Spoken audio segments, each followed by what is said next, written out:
If you have a big family, have a lot of cargo to carry, and need to tow quite a bit, then there's nothing better than full-size SUVs. The Nissan Armada and the Ford Expedition have entered new generations, so the question is, how do these compare against each other? Well, let's go for a drive and find out.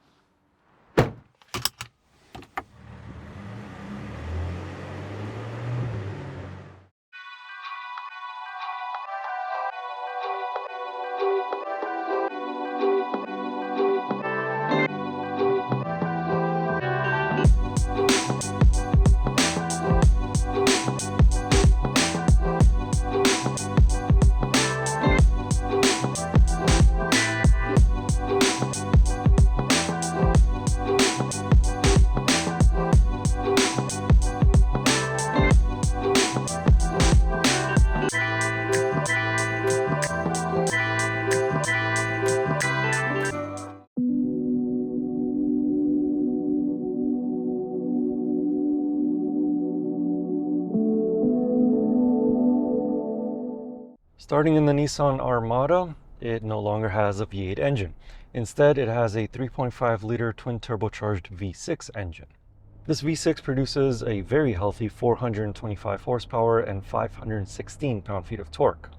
In everyday city driving, the engine barely needs to touch 2,500 RPMs, but when you are going uphill, you will notice roughly around 3,000 RPMs. Either way, every time that you put your foot down, this engine picks up and away you go in this big and heavy SUV. Paired with this engine is a 9-speed automatic transmission. The shifts between gears are very smooth. You almost don't feel them. But this transmission could still use a bit more fine-tuning, especially at slower speeds. So when the Armada is traveling between, say, 20 kilometers an hour to about 50 kilometers an hour, the transmission doesn't really know what to do. It doesn't know which gear to select, and it doesn't stick with it. It constantly changes between one gear, either up or down. So because of that, it makes for a slightly more jerky drive at, again, slower speeds. At higher speeds, it doesn't do this. It just sticks with whatever gear it's selected. As for the fuel economy, it's not that great. It's rated for 15.7 liters per 100 kilometers in a city and 12.9 liters per 100 kilometers on a highway. I've been averaging 15.1 liters per 100 kilometers, so pretty much the same as the Infiniti QX80, the more luxury version of this SUV. And if you're interested in that review, check it out up here. One thing I don't like about the powertrain in this Nissan Armada is the brakes. Well, specifically the brake pedal. The brakes themselves have more than enough force to bring this big SUV to a stop. Mind you, it's quite a bit of nosedive in emergency situations. But they have no problem in stopping this SUV. However, the brake pedal, because it is brake-by-wire, it just doesn't have a good feel whenever you put your foot on it. It feels like you're stepping on a sponge. The Ford Expedition, on the other hand, it too has good, strong brakes, but the brake pedal feels a little bit better. It feels just a little bit more firm whenever you put your foot on it. Now driving the Ford Expedition, it too has a 3.5-liter twin-turbocharged V6 engine, but it produces a little bit more power, 440 horsepower, but a little bit less torque, 510 pound-feet. But unlike the Nissan Armada, you can get a lower output version of this engine. I think it produces about 400 horsepower, so not that big of a difference. But the biggest difference between this and the Armada is the automatic transmissions. This one uses a 10-speed, which, okay, one extra gear, not that big of a difference. However, it's the way that it's programmed that feels very different. So as I said in the Armada, at slower speeds, it just doesn't know which gear to select and to stay with. Whereas in this Ford Expedition, it knows which gear to select, it sticks with it, and it doesn't provide a jerky ride at slower speeds. But if you want to take over shifting in this Ford Expedition, it's not as easy as in the Nissan Armada. So the Expedition doesn't have paddle shifters, and instead you have to use these two buttons right next to the PR and D dial. It's a bit more awkward to use, and in the normal drive mode, you don't have a tachometer. You have to switch it to the tow haul mode or the sport mode in order to actually see the engine's RPMs.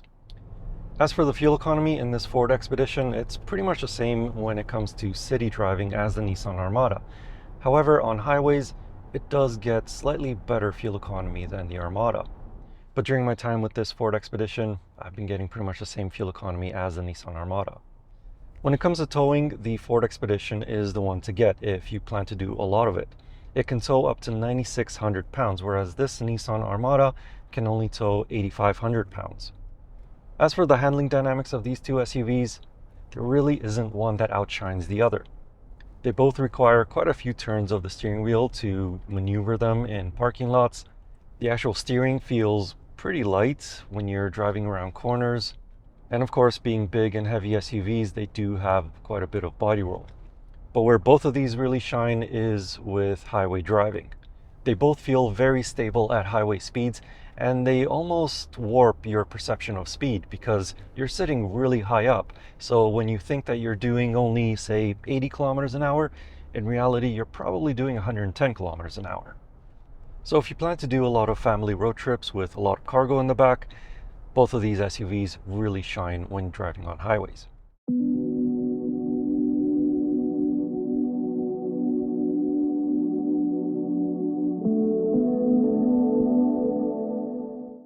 When it comes to the ride quality of these two large SUVs, between them, it is the Nissan Armada that is a little bit better, and that's because it comes with air suspension. At least the Pro 4X does. The base trim of the Armada doesn't have air suspension. And this Ford Expedition doesn't have air suspension either. It just has standard coil spring suspension. Furthermore, this Expedition has some low profile tires, whereas the Armada has some thicker sidewall tires. And that also does make a difference. Now, I'm not saying that the ride of this Expedition is bad. It's just that it's not quite as good as the ride of the Nissan Armada. As for cabin noises, it is this Expedition that is a little bit quieter. To my surprise, you don't actually hear that much road noise in the Nissan Armada, even though it has more off-road tires. But what you do hear quite a lot of is other vehicles around it. So when you're in a city, you can hear the car that's in the lane next to you, and same thing on highways. If you're passing by another vehicle, you can really hear it inside the Nissan Armada. Whereas in this Ford Expedition, it's a lot quieter. Taking a look first at the Nissan Armada, it is very spacious, as you would expect from such a big SUV. So for my 6'4" height, I have plenty of legroom and plenty of headroom. In terms of the interior design, it is a bit more conventional than that of the Ford Expedition. I'll get to the Ford Expedition in a little bit. But this Armada has a dual screen layout, which is very common these days, and both screens measure 14.3 inches. The infotainment system is Google-based, so you have Google Maps, Google Assistant, Google Play Store, and so on. And it does allow for a small degree of customization, so you can change the main widgets on the home screen or swipe left or right and have different widgets for those menu screens.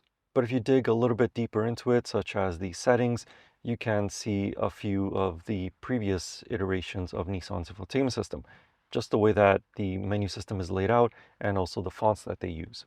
And you have two ways of using this infotainment system. Firstly is your finger and just using the touchscreen, and secondly is using the controls on the right hand of the steering wheel. At the push of a button, you can interact with the elements in the driver display or the infotainment screen. However, using these steering wheel controls for the infotainment system is very frustrating, and I just prefer to use the actual touchscreen because it is much simpler. And yes, this will leave fingerprints on the touchscreen, but just take a microfiber cloth and wipe it down. It's that simple. And the great thing about the Nissan Armada is that it has kept physical controls for the climate, heated seats, drive modes, and so on, and they're not integrated into the touchscreen like how it is very common these days. All of these individual buttons and toggle switches feel nice to the touch, and they are much simpler to use and less distracting to use while driving. As for the materials in the Armada, for the most part, everything feels soft to the touch. There's leather across the dashboard and the door panels and the upper portion of the center console. But of course, the lower portion of the center console is harder plastic, as well as the lower portion of the door panels.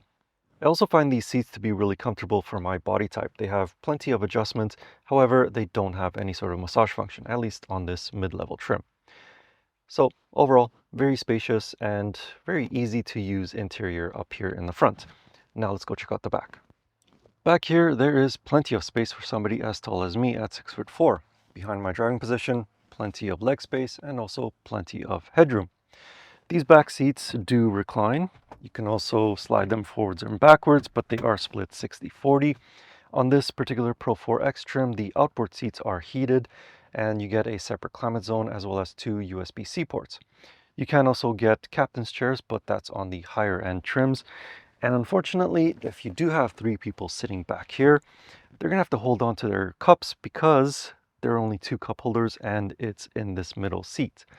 So again, 3 people with drinks, they're gonna have to hold on to it. But apart from that, very spacious. Now let's go see how spacious the third row is. Getting into the back is pretty simple. Just pull on the tab and the whole seat slides forward. Now, once you're back here, it is a little bit tight for somebody as tall as me. I know the camera probably can't see it, but my knees are squished right up to the back of these second row seats. And also, headroom, not that great. My hair is, actually my entire head is right up against the headliner.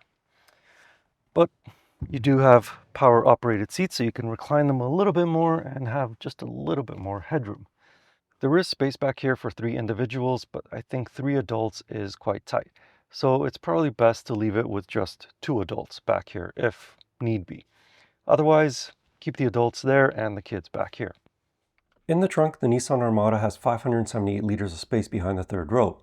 With the power-operated third row seats folded, the Armada has 1,594 liters, and with the second and third row seats folded, maximum cargo capacity is 2,750 liters. There are buttons to quickly fold down the second and third rows, along with buttons to lower or raise the rear portion of the SUV thanks to the air suspension. There's a very small compartment underneath the trunk floor and a spare wheel underneath the SUV. Now sitting in the Ford Expedition, it has a bigger wow factor in terms of the interior design, but that doesn't mean that it is better.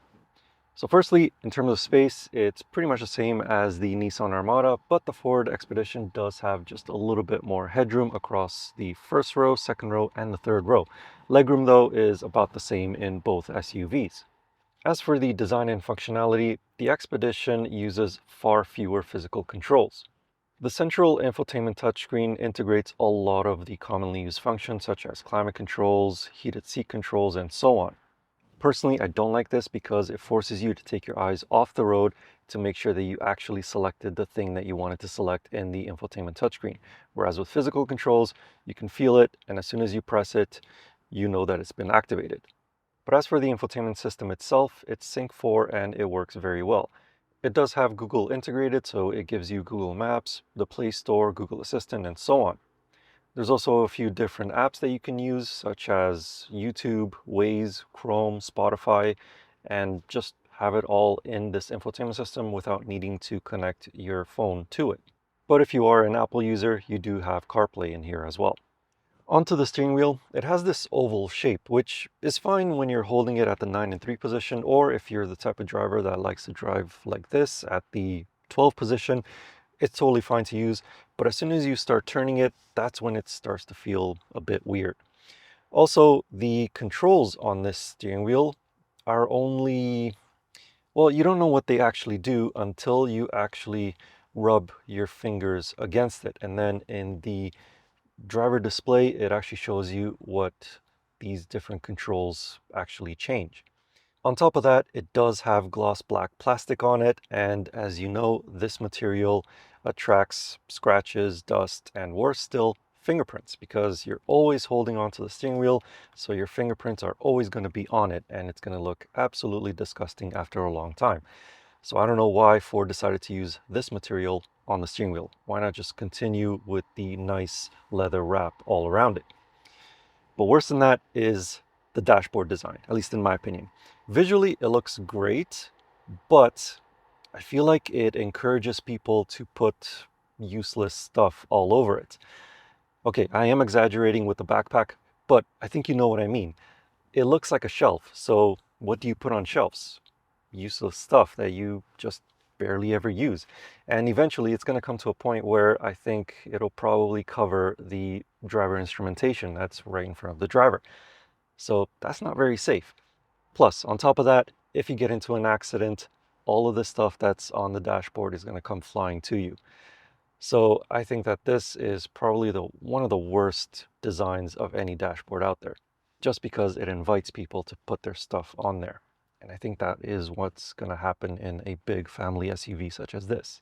But otherwise, the materials are pretty nice to the touch. They're soft leather across this shelf of a dashboard, soft leather on the center console, but harder plastics on the lower portion, which is totally fine for an SUV. There's real wood trim across the dashboard as well. And for the most part, it actually is pretty nice to sit for longer periods in this Ford Expedition. It's just the design and the functionality I think could have been a lot better, like the Nissan Armada. But that's just my opinion. What do you think of this interior design? Do you like it or do you hate it like me? Let me know in the comments. Anyway, let's go into the second row. Space in this second row is very spacious in this Expedition. For my 6'4" height, I have plenty of legroom behind my tall driving position. Also, plenty of headroom as well. This particular SUV obviously has the bench seats, but unlike the Armada, all three seats can individually slide forwards and backwards or recline. This allows for a bit more versatility. Also, one thing that I like, and it shows that Ford was thinking about families and particularly kids in these back seats, is that you have easy access to two cup holders as well as a place for you to put an iPad or some sort of tablet right in front of the cup holders on the center console. Plus, you can also slide forwards or backwards this center console. There are two buttons in the front, so the parents can slide it backwards, making it easier for the kids in the back to see that tablet. Plus, there are charge ports beneath or in the back of each front seat. So that tablet is never going to run out of power. So all in all, very spacious in the second row. Now let's go check out the third row. Getting into the third row is pretty simple. There's a button up here and you just push the seat out of the way. Now, unlike the Armada, this seat does not go to its previously set position. So right now it is very much in this forward position. So that's why I have so much legroom. But if it was all the way back, I think it would probably come to about here, right where my knees are. Again, I am above average in height, so shorter individuals should have a bit more legroom back here than I do. But otherwise, it's actually not that bad. Headroom is pretty good. I don't feel my hair brushing up against the headliner. So yeah, it's not too bad in this third row. Maybe 3 adults would be a little tight, but I think for 2 adults, it's just fine. Plus, because this particular SUV has power third row seats, they do recline just a little bit. So yeah, not too bad in this third row. Behind the third row, the Expedition has 648 liters of space. With the third row folded, there's 1,979 liters of space, and with the second row also folded, the Ford has a maximum cargo capacity of 3,072 liters. The Expedition is also available in the Max configuration, which allows for more cargo capacity if you need it. Just like the Armada, there are buttons to lower the second and third rows of seats, there's a spare wheel underneath the SUV, and the Expedition comes with a power-operated split folding tailgate. That's something that you don't see very often on SUVs these days.